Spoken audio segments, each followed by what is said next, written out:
The tension is building here at the circuit as the start of today's Formula One Grand Prix draws ever nearer.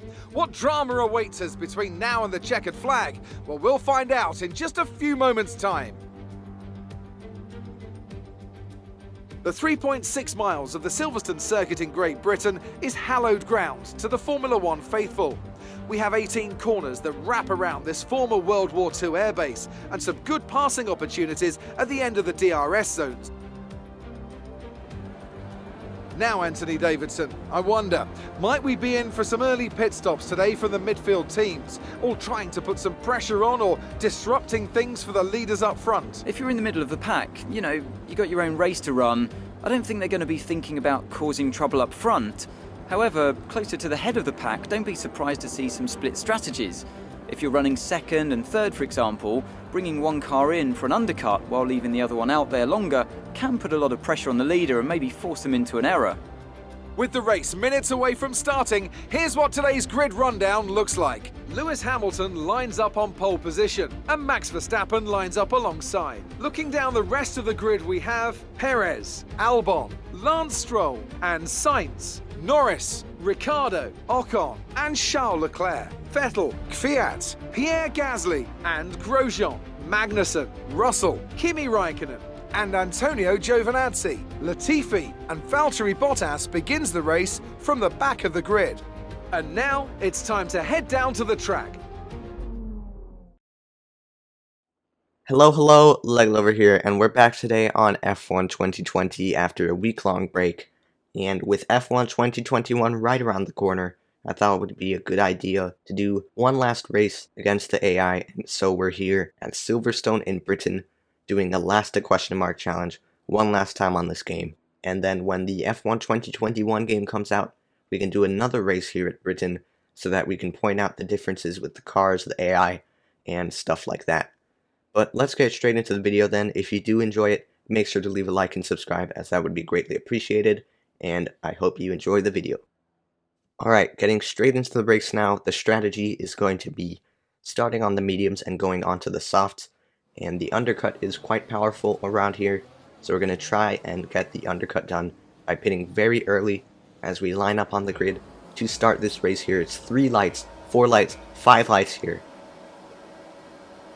It's lights out and let's go racing here, and we get a pretty good start compared to Giovinazzi, who actually got a pretty bad start there.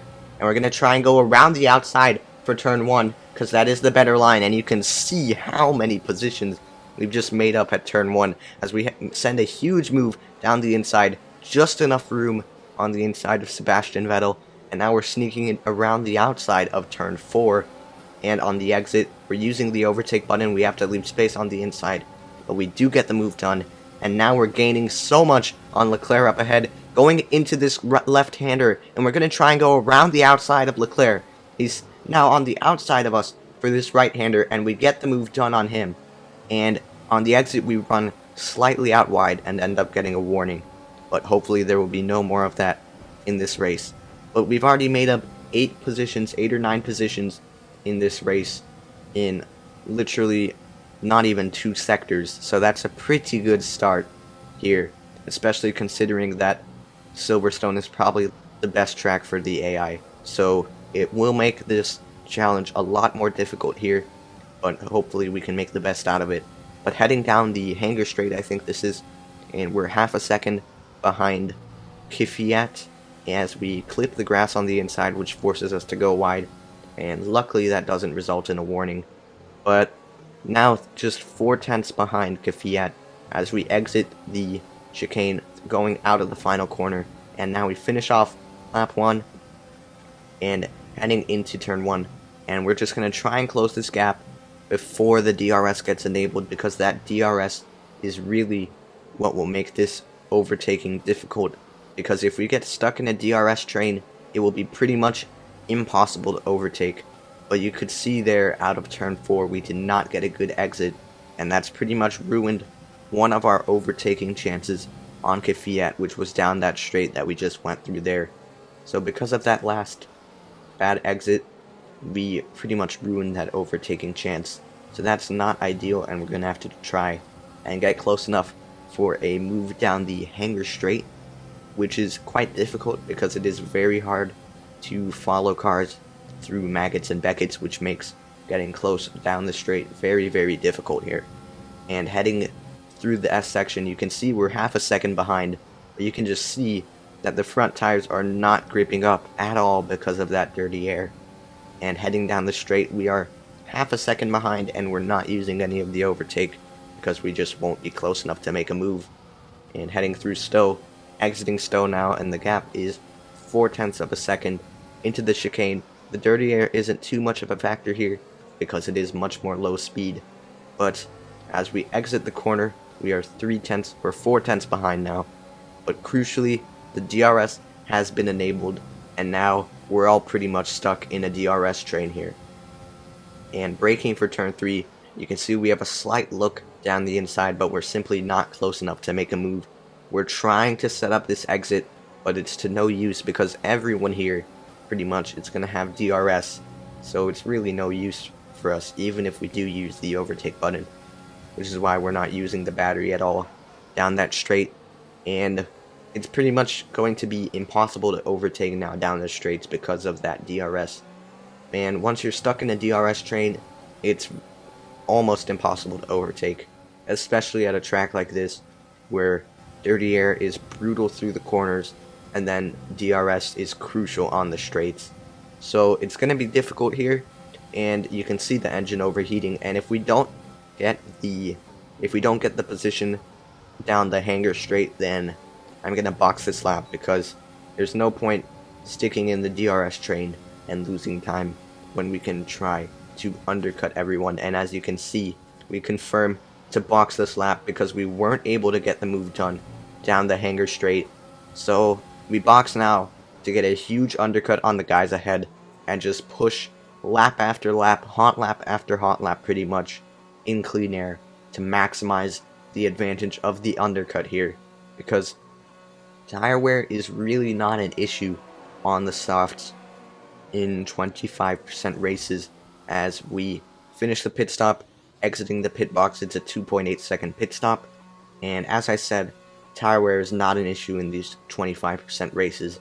These soft tires can easily make it to the end from here, so we can just push lap after lap and try and regain the lost time from the pit stop and make the undercut work for us. It's going to be difficult, but we have to push every single corner to gain maximum time, as I said. And heading through turn 4, just taking it easy through those two corners, turns 3 and turn 4, because the tires are often a little bit cold through those two corners, so it does make it easy to spin out. As I said, we're just going to keep pushing, and hopefully we can make this undercut work to our advantage. And cutting on to the start of lap 8, and you can see there's actually cars in the pit lane now, and we've jumped up to P13, and there's a car on the exit. That's Lance Stroll. Heading into turn 3, we lock up, which causes us to go deep, but it actually helps us in allowing us to go for a move, and we go down the inside of turn 4, and we get that move done, which is crucial because we lose 0 time stuck behind Stroll because we weren't stuck behind him at all. And now we can just focus on pushing to the guys ahead because people still haven't made their pit stops in this race. Some cars still haven't made their pit stop, so we just have to keep pushing here to try and make the undercut work even more for us in this strategy in this race. And cutting on to the end of lap 9, or the start of lap 9, and there's even more cars in the pits.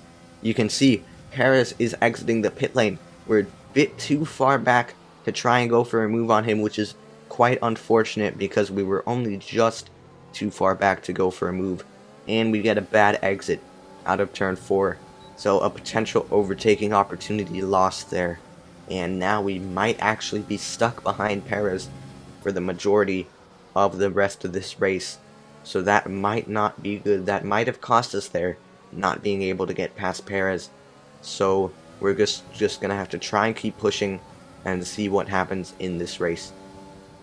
And cutting onto lap 12, and you can see we tried to stick with Perez, but it was no use because Perez eventually got the DRS of Albon, which he's now making a move on as they're going side by side out of Stowe, and into the chicane, and we're very close to them. We're going to try and take advantage of whoever comes out worse from this battle.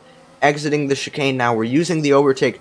Alexander Albon has gotten a bad exit. We're going side by side down the Hamilton straight into turn 1. It's so close, but we get the move done down the inside of turn 1, and we're now up into P4 here because everyone has made their pit stops, and a podium is definitely on the cards here, but there is only this lap to go. This is the final lap, so we really have to get close to Perez to try and get a move done, because this is the only lap where we will have a chance to do so, or else there will be no more chances after that.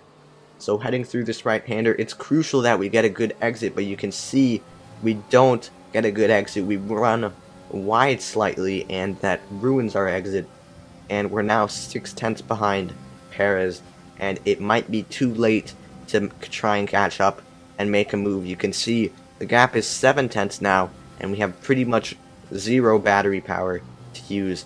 We're heading through Maggots and Beckett's and Chapel, and we're just going to try and get a good exit. We have the DRS, Perez doesn't, but it's no use because Perez is all the way up ahead, 8/10 up ahead now, and we have no more battery. So I think we're going to have to settle with P4 as Lewis Hamilton sets the fastest lap as he crosses the line to finish the race. And it looks like we're going to miss out on the podium by just 1 second here.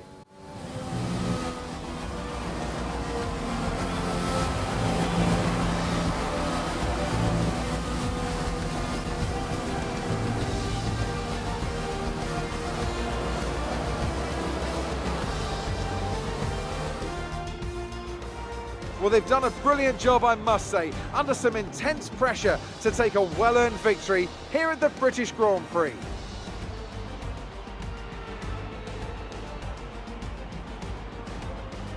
Tell me, Ant, how do you think they were able to deliver such an incredible result today? Well, I think it was clear what the main contributing factor out on the track was today: speed. I know it sounds like an obvious thing to say, Crofty, but fast cars win races, and we saw that today with our winner. And I can see the drivers starting to approach the podium for the victory celebrations. A real team victory today.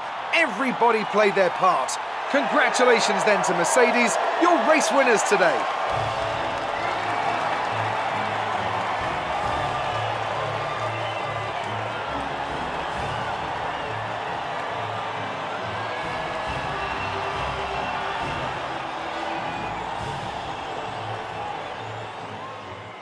Well then, that's it for that race. Unfortunately, we missed out on the podium by less than a second, which is still not bad considering Silverstone is probably the strongest track, if not one of the strongest tracks for the AI.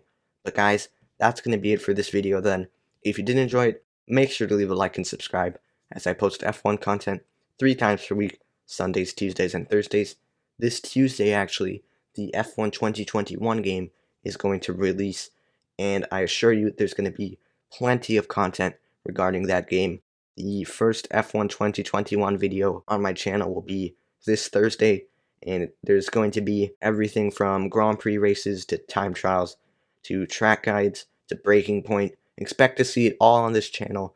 I'm very excited for it, and I hope you are as well. But thank you all so much for watching this video, and I'll see you in the next one. Goodbye.